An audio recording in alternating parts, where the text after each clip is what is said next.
ये 5 दुख छूटने वाले नहीं।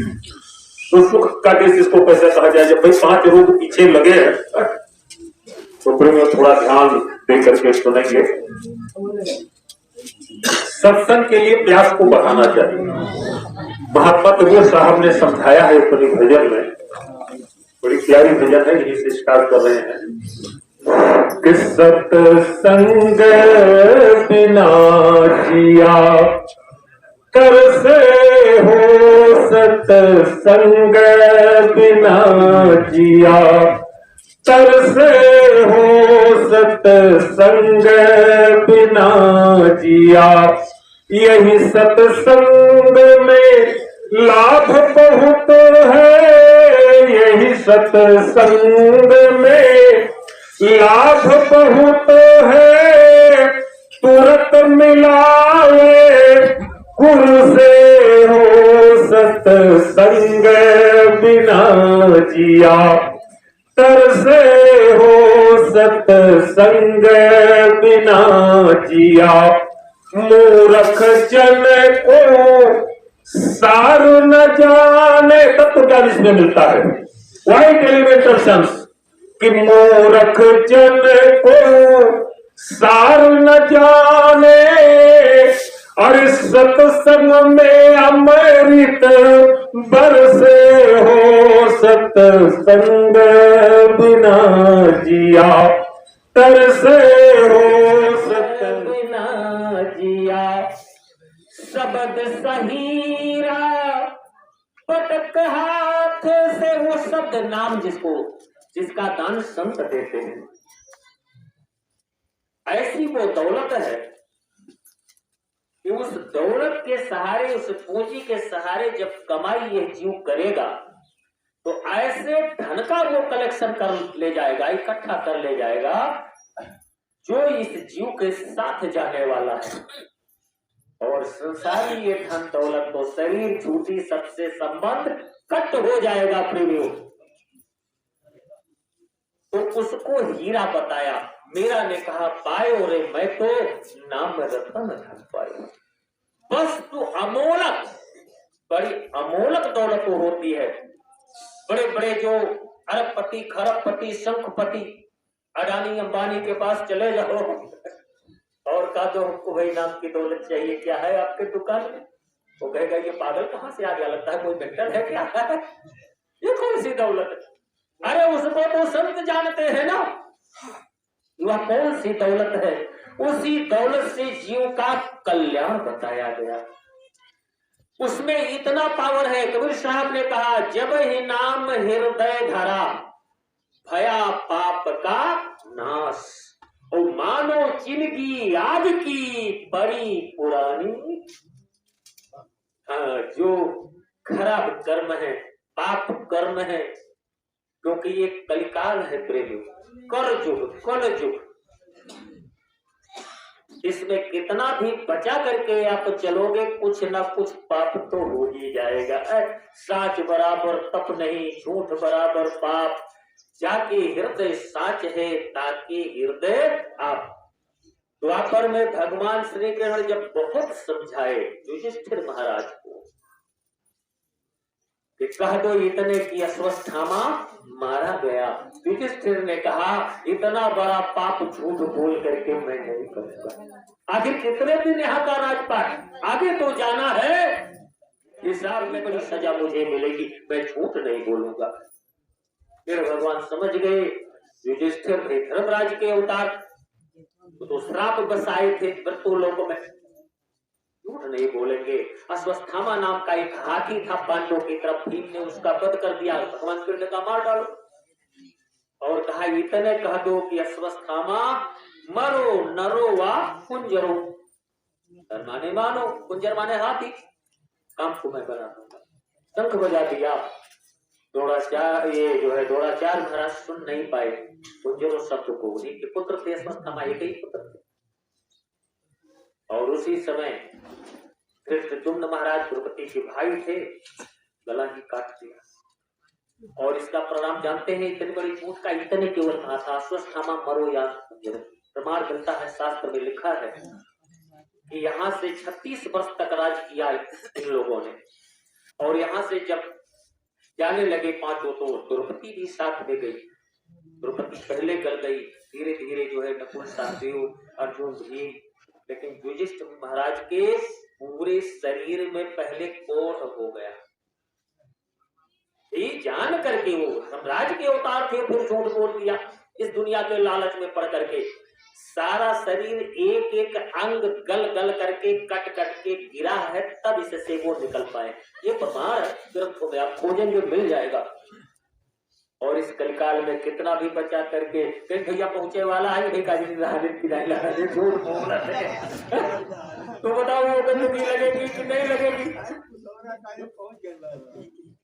हम लोग कहते हैं भाई इस दुनिया में जब हम आप आए तो सही बात है, मानते हैं। तो बच्चे का जब जन्म होता है तो बताओ कोई बच्चा कपड़ा पहन करके जन्म लिया है आज तक? नंगे बताते हैं। कपड़ा तो बाद में पहनाया गया, भैया कुछ लेकर के नहीं आए, एकदम नंगे बतन आए। लेकिन ऐसा नहीं है। हम लोग जब इस संसार में आए तो 5 चीज लेकर के आए हैं। ध्यान दीजिएगा, जितने लोग बैठे हैं प्रेम से सुने। 5 चीज लेकर के हम सब आए इस दुनिया में। आते समय 5 चीज, वो पांचों प्रारब्ध में है, क्योंकि प्रारब्ध का निर्माण पहले होता है शरीर का, उसके बाद में होता है। पहले बना पारालपत, पाछे बना शरीर। वो 5 चीज क्या है?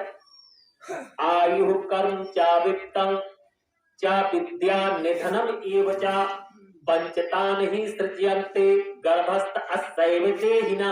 आयु आपके प्रारब्ध में लिखी है, कितने दिन आपको इस किराए के मकान में रहना है। 40 साल के बाद इसे छोड़ना है कि 60 साल के बाद छोड़ना है कि 10-5 वर्ष में छोड़ना है, वो दर्ज है, पहले से विधान बना है।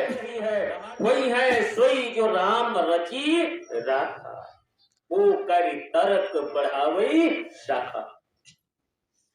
कारण उसका भी दर्ज है कि इतने समय पर आपको ये शरीर छोड़ना है, तो कारण क्या बनेगा? पहले रीजन बनता है, कारण बनता है, उसके बाद तब कार्य होता है। बिना कारण के कार्य नहीं होता है। कारण का निर्माण पहले होता है। ये पानी में डूब कर मरना है कि आग में जल करके मरना है कि पेड़ से गिर करके मरना है, या स्वाभाविक समय पूरा करके जाना है, कुछ ना कुछ कारण जरूर बनेगा। समझ रहे हो? आयु कर्म वित्त माने होता है धन दौलत। जितना आपके भाग्य में है उससे अधिक आप नहीं कमा पाओगे। लिखा है सूत्र में, समय से पहले और भाग्य से ज्यादा ना कोई आज तक पाया है और ना कोई पाया है। तो आयु कर्म चा वित्तम चा विद्या, कितनी पढ़ाई लिखाई आप करोगे और अंत में लिखा नहीं मौत। ये 5 चीज, तो इससे छुटकारा अगर नहीं मिल रहा है तो जीव काल के देश में ही फंसा का फंसा रह जाएगा। तो यहाँ तो दुख का देश बताया। अब देखिए उस नाम में क्या पावर महात्मा कबीर साहब बता रहे कि शब्द सहीरा पटक हाथ से, अरे मुट्ठी भरी कंकड़ से हो, सत्संग बिना जिया तरसे हो, सत्संग। ये जो दुनियावी धन दौलत है, संतों ने इसको कंकड़ और पत्थर बताया, क्योंकि जीव को इससे कोई अंत में लाभ मिलने वाला नहीं है। इससे शारीरिक सुख तो आप प्राप्त कर सकते हो, मन थोड़ा खुश होगा, लेकिन जीवात्मा को इससे कोई लाभ मिलने वाला नहीं, क्योंकि यह दौलत साथ जाने वाली नहीं है। और वह दौलत जो संत देते हैं, उससे जो कमाई करोगे वो आपका निज धन है, वो आपका साथ देगा प्रेमियों। इसलिए संतों ने उसकी महिमा को बताया है हीरे से बढ़कर के, और इस धन दौलत को मात्र कंकड़ और पत्थर के समान जो अंत में छूट जाएगा। कि शब्द सहीरा पटक हाथ से, अरे मुट्ठी भरी कंकड़ से हो सतसंग बिना जिया, तरसे हो सतसंग बिना जिया। कहीं कबीर सुना भाई साधो, प्रेम करो तुम गुरु से हो सतसंग। एक साधे सब सधे, सब साधे सब जाय, रहीमन मूल ही सींचिए, फूल ही फल ही वो मूल संत होते हैं। मानव पोल पर आने का भी एक कारण है, क्यों नहीं दूसरे शरीर में आते हैं? तो केवल मानव शरीर पर, मानव पोल पर वो धूमधाम से वो पावर उतर करके आता है, क्योंकि उसका कारण यही है, मानव शरीर से ही यह काम होता है जीव का कल्याण, और किसी शरीर में वह रास्ता नहीं बना है। चाहे वो स्वर्ग के देवी देवताओं की शरीर हो, चाहे वह वैकुंठ के देवी जिसको सूक्ष्म लोक कहा गया वहां के देवी देवता हो, चाहे ब्रह्म के लोक को, धाम, माया लोक, शक्ति बहुत है, छोटे मोटे मूल तो गुरु महाराज ने सब बताया है कि 5 स्थान कर करके ये जो यहाँ काल माया के देश मृत्यु लोक में फंसा है। और उसी शब्द ध्वनि को भी बाड़े जी ने बताया, निरंतर वो शब्द ध्वनि इसके अंदर आ रही है और उसी के सुनने का नाम भजन है। शब्द ध्वनि को तो ध्वनिया तो अनंत है, अनंत ध्वनिया है, उसमें से छांटना है हमको आपको। 9 प्रकार की ध्वनियों से ही काम चलने वाला, उससे दुनिया तो इन्फिनिटी अनंत बताई गई है। 9 प्रकार की ध्वनिया, और यही 9 प्रकार की ध्वनि शुक्राण में है। माता पार्वती ने जब प्रश्न किया कि प्रभु ये बंद करके समाधि में कान मान सब क्या करते हो, कहा ऊपरी आवाज को सुनता हूँ। कितनी प्रकार की ध्वनिया है? तब उन्होंने कहा भूषण कांस्यम वृषयम घंटाम बीड़ा तंत्री सोनम चतुर्दवी शंख सप्तम तू नमम मेघम गर्जितम। अब जो स्वामी जी ने दिया 5 नाम जोड़िए, पहले नाम में जोड़े की आवाज, वो पंडित लोग जो बजाते हैं जानते हैं। दूसरे में भी जोड़े की आवाज, तीसरे नाम में भी जोड़े की आवाज है, लेकिन चौथे में सिंगल आवाज है, यो जो भगवान कर बजाते थे। और 5वें में फिर जोड़े की आवाज, तो कुल कितना हुआ? 4 दुनाई 8 है 9।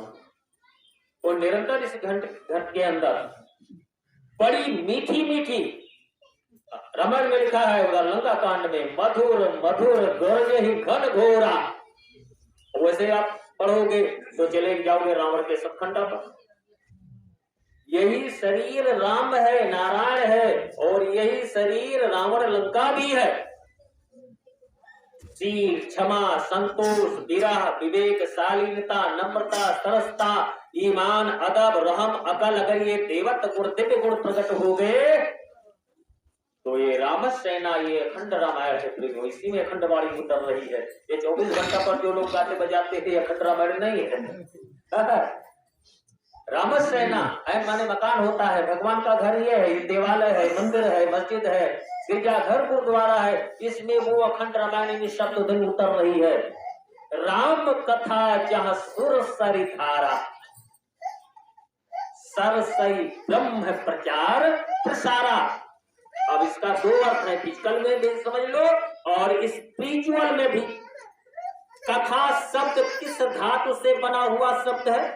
कथ धातु से। आप व्याकरण जब पढ़ेंगे हिंदी का ग्रामर तो उसमें आपको मिल जाएगा कथ धातु से कथा शब्द बना। कथ माने क्या होता है? कहना। हम जो कह रहे हैं उसी को आप सब सुन रहे हैं, तो कथ माने कहना हुआ। तो सुन क्या रहे हैं? केवल आवाज, शब्द ही तो सुन रहे हैं। अरे वर्णों के मेल से शब्द बनता है, शब्दों के मेल से सेंटेंस वाक्य बनते हैं, वही तो सुन रहे हो। यानी आवाज ही तो आपके कान के द्वारा इंटर कर रही है, प्रवेश कर रही है। ऐसे राम कथा का मतलब है कि ऊपरी आवाज को जो इस घर के अंदर सुन रहा है, समझो वही राम कथा सुन रहा है। सच्ची राम कथा वो है। और ये भी फिजिकल में राम कथा सत्संग को संतों ने कहा, ये संतों का समाज है। यहाँ विशेष जो है एक प्रकार का मैग्नेटिक पावर उत्पन्न हो जाता है जहां ऐसे प्रेमी इकट्ठा हो जाते हैं। ये पूरा वायुमंडल समझो जो है पवित्र हो गया। सत्संग इतनी दुर्लभ चीज बताई गई है कि संत सभा चहुती सी अमराई, ओ श्रद्धारी तो बसंत समगाई। श्रद्धा विश्वास ये बढ़ता है और भक्ति में विश्वास का होना परम आवश्यक है। बिना विश्वास के भक्ति हो नहीं सकती है ना। ऐसे भक्ति इतना आसान नहीं है कि इस कलिकाल में इतना आसान है कि कोई भक्ति कर ले। गुरु महाराज मन से कहते थे बच्चा इतनी बार मैं बैठाता हूँ लेकिन नीचा तक नहीं पढ़ा। बताओ कितनी ये कठिन चीज है। कोटि कोटि मुनि जतन कराही, संतों ने इसको करके देखा तब बताया कितनी कठिन है।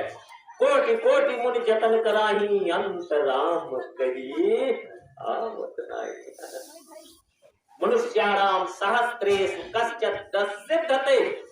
भगवान करने का लाखों करोड़ों में कोई बिरला एक होगा जो साधना कर सके। इतना ये कठिन है। तब 3 सूत्र बताए गए हैं आध्यात्म के, सत्संग, सेवा और तब तीसरे पर भजन को रखा, क्योंकि भजन बहुत कठिन है और ये 2 चीज आसान है। आप 1 घंटा रोज भजन करते हो या 2 घंटा करते हो और दिल पर हाथ रख करके पूछो कि कितनी देर हम अपने मन बुद्धि चित्त को कंसंट्रेट एकाग्र कर ले जाते हैं। शायद ही 1 सेकंड रोक सको। नहीं, मन कहीं और भगेगा तो बुद्धि कहीं और भगेगी तो चित्त कहीं दुनिया में और कहीं लगेगा। लेकिन सत्संग में 2 घंटा एकाग्र होकर के आप सुन रहे हो, अच्छा लग रहा है। तो 2 घंटा आप ध्यान दे करके मन बुद्धि चित्त को रोक करके सुन रहे हो तो इतनी कमाई करने के लिए तो पता नहीं कितने वर्ष लग जाएंगे आपको उड़कर बैठते बैठते, लेकिन टिका नहीं पाओगे। सही बात है। सत्संग को पहला स्थान दिया गया। जब सत्संग में आओगे, सत्संग बहुत दुर्लभ है। अब मिलती किसको है ये चीज? सबको नहीं मिला करती। बड़े भाग पाइब सत्संगा। जो बड़े भाग्यशाली जीव होते हैं, क्योंकि यह जीवात्मा आज की आई तो गई नहीं, पता नहीं कितने युग युगांतर बीत गए और यह जीव काल और माया के देश से निकल नहीं पाया। अष्टाविंशति कलयुगे कल्पतम चरणे। आगे तो बहुत लिखा है आर्यावर्ते जम्बूदी के भरतखंडे देशांतर क्या संकल्प में है।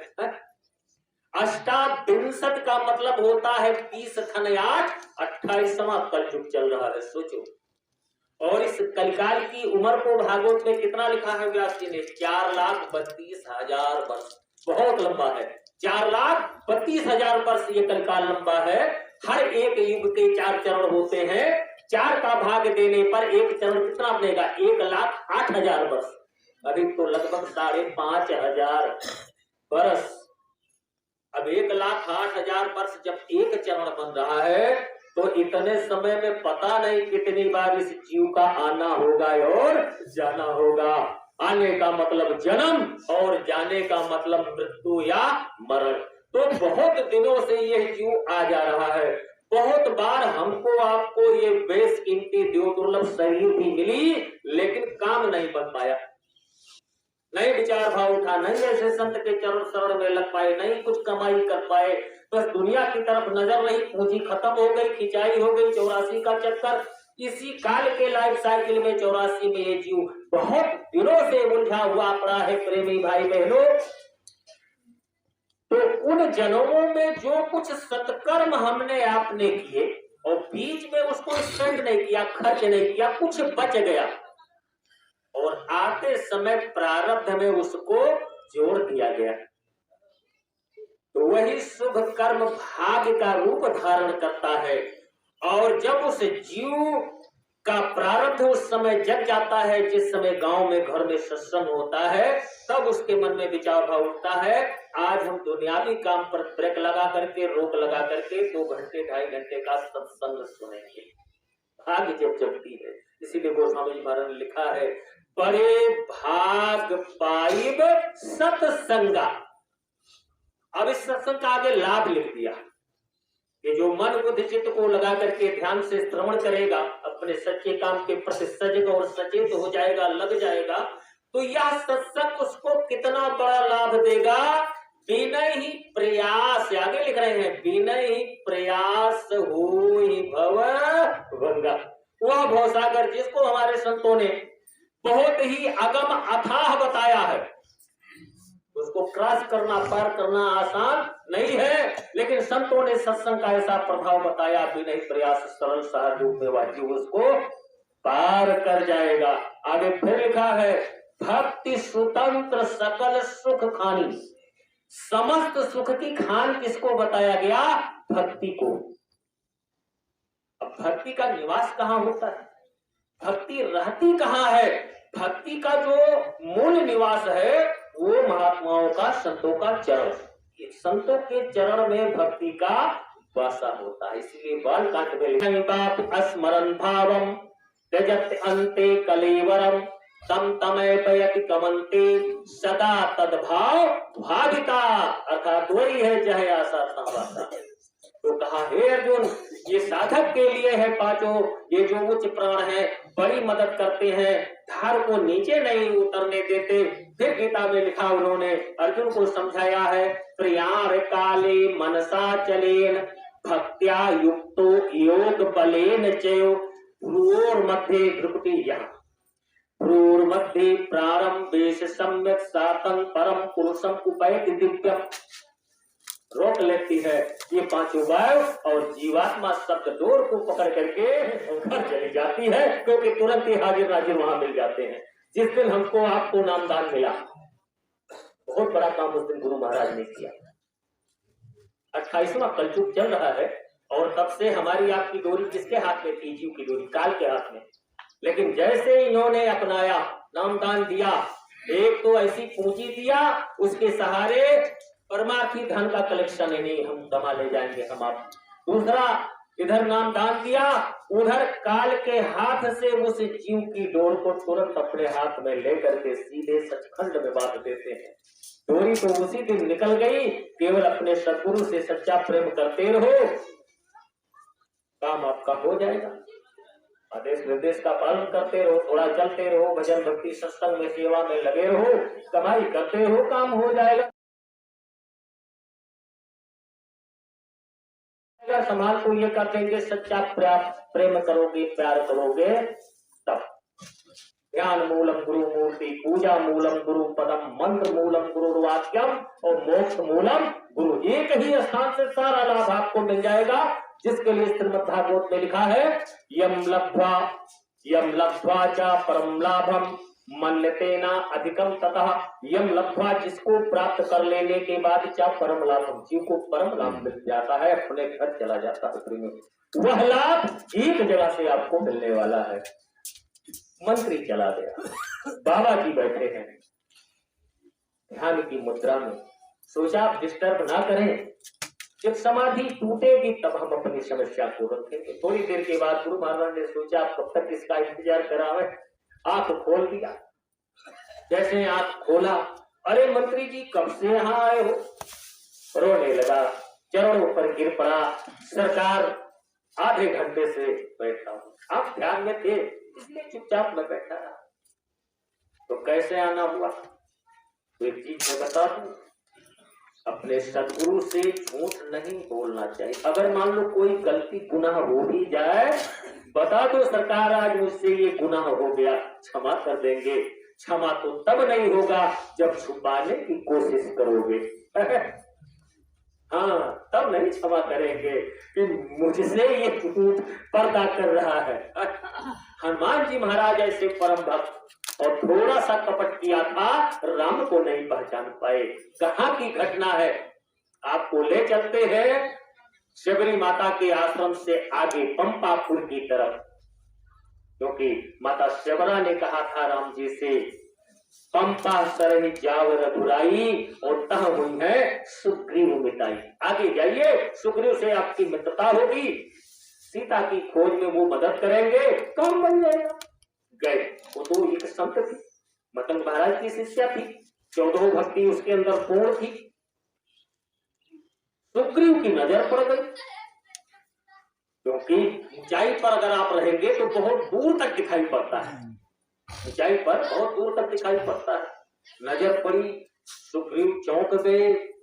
वेशभूषा तो तपस्वियों का वल्कल वसन, डाट बोरा, लेकिन ये धनुष बाण अस्त्र शस्त्र भी है, कंधे पर धनुष है, पीछे तरकस में बाण रखे हैं। कुछ बात समझ नहीं आ रही है। शंका हो गई सुग्रीव को, कहीं बाली ने तो नहीं भेजा, क्योंकि खुद तो आ नहीं सकता, आएगा तो जल जाएगा, मतंग महाराज का श्राप था। तो किसी दूसरे बलवान को भेजा हो। तो तुरंत हनुमान को बुलवाया। कहा सुग्रीव सुनहु हनुमाना, पुरुष जुगल बल रूप निधाना, धरि बटु वेश देखु तह जाई, कहे सी जानी जिय सैन। आंख से इशारा कर देना। हनुमान एक काम करो, तुम बहुत बुद्धिमान हो, बड़े गुणवान हो, बड़े चतुर चालाक हो, भेष बदल करके जाओ, इस भेष में मत जाना, नहीं तो बताएंगे नहीं बोलो। भेष बदल करके जाओ और बड़े चतुराई से पूछो, इधर आ रहे हैं दो लोग, एक श्याम वर्ण के, एक गौर वर्ण के। राम जी श्याम वर्ण सांवले थे और लक्ष्मण जी गोरे थे। मुझे शंका हो रही है, वेशभूषा तो तपस्वियों का है, लेकिन धनुष बाण अस्त्र शस्त्र भी लिए हैं, पता लगाओ। लेकिन ध्यान रहे, भेष बदल करके। हरि बटु वेश देखो तय जाई, कहे से जान जिए सैन बुझाई। अगर तुम्हें लगे कि खतरा है, बोलना मत वहां से, नहीं ये लोग चौकन्ना हो जाएंगे। केवल धीरे से आंख से ऐसे कर देना इशारा, और ये पहाड़ छोड़ करके मैं भाग जाऊंगा। हनुमान जी महाराज के सामने खड़े हो गए, हाथ जोड़ करके। राम जी लक्ष्मण जी भी हाथ जोड़ दिए। परम भक्त है, लेकिन हनुमान जी महाराज अगर पहचान गए होते तो ये प्रश्न क्यों करते? कौतुक श्यामल गौर शरीरा, क्षत्रिय रूप फिरहु पर्णवीरा। कौतुक श्यामल गौर शरीरा, एक सांवले रंग के, एक गोरे रंग के, भला आप दोनों हैं कौन? बताइए, इतने बड़े भक्त आप दोनों कौन हैं? भगवान मुस्कुरा करके सोच रहे हैं, ये मेरा परम भक्त है और मेरे सामने मेरा भेद लेने पर्दा करके भेष बदल कर आया है। अब इसको हम थोड़ा इशारा कर रहे, राम जी इशारा कर रहे, जान गए। और हनुमान जी नहीं पहचान पा रहे हैं, इसीलिए सवाल कर रहे, आप दोनों हैं कौन? इशारा क्या किया? कौशलेश दशरथ सुत जाए, हम पितु बचन मानो तन आए। यहाँ हरि निश्चर बयदेही, खोजत फिरत। ये विप्र शब्द जो आया है, ये शब्द का तमाचा है। देहात में कहते नहीं कि छुरा के खाओ गोली के खाओ भर जाई, लेकिन बोली के घाव ना आई भरत। समझ लो, जब मैं याद कर लो घटना, तब मालूम हुई अब इन कथा है। बोली की गोली का घाव कभी भरने वाला नहीं है।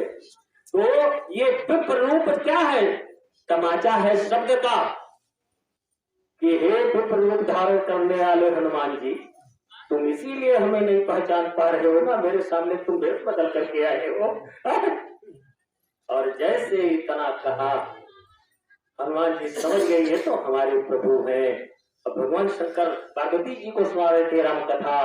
प्रभु पहचानी गिरो कपि चरना, सो सुख वो मां जय नहीं डरना।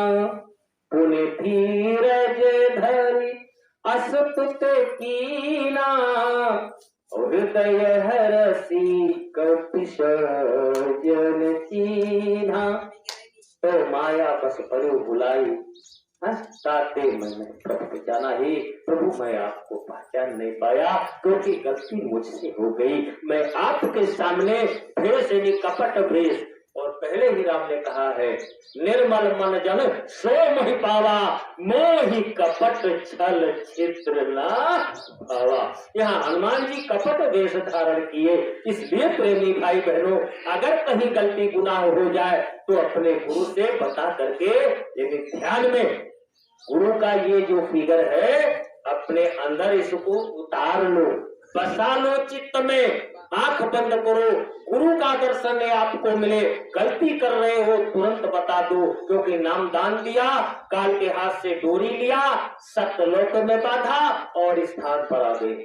बीच में ये जीवात्मा है आज्ञा चक्र में, इसके चारों तरफ 4 दल का कमल होता है जिस पर 4 लोग बैठे हैं, मन बुद्धि चित्त और अहंकार, जिसको हम लोग अंतःकरण कहते हैं। कुरान शरीफ में इसी को तनफ्फुस लिखा गया है, कुरान अरबी भाषा में है, तो तनफ्फुस कहो चाहे अंतःकरण करो, बात एक ही है प्रेमी भाई बहनों।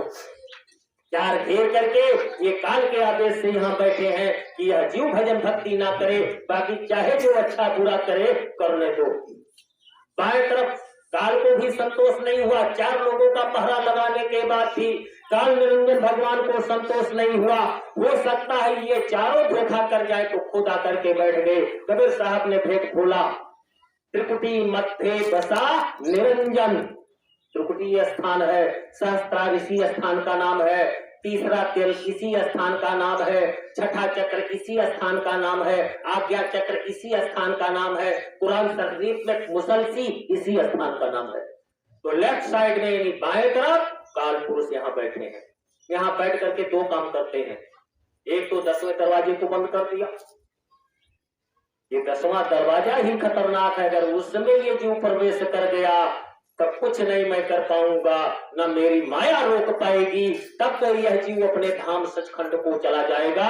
बाकी अन्य दरवाजों से अगर ये निकला मैं कतई जाने नहीं दूंगा।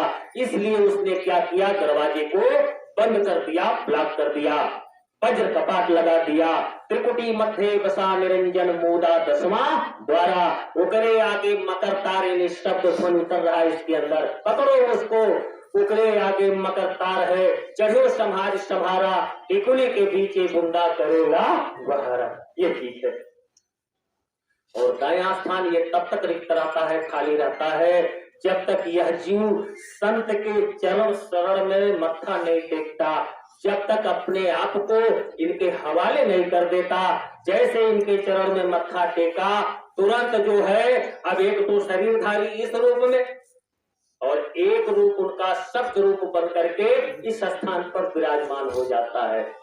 समझो, शब्द स्वरूपी संग है, कभी न रहते दूर, धीरज रखिए चित्त में दिखेगा सतनु। तो आपका गुरु तो हमेशा आपके साथ है, दायां स्थान गुरु का है प्रेमियों, समझ लो।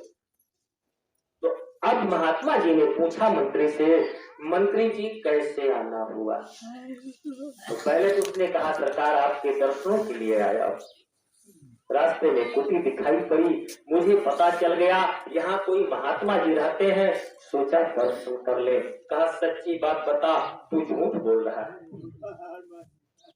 और सच्ची बात बता, बहुत बार इस रास्ते से आया गया लेकिन तेरी नजर कभी नहीं इधर आई, आज कैसे आ गई, सही बात बता।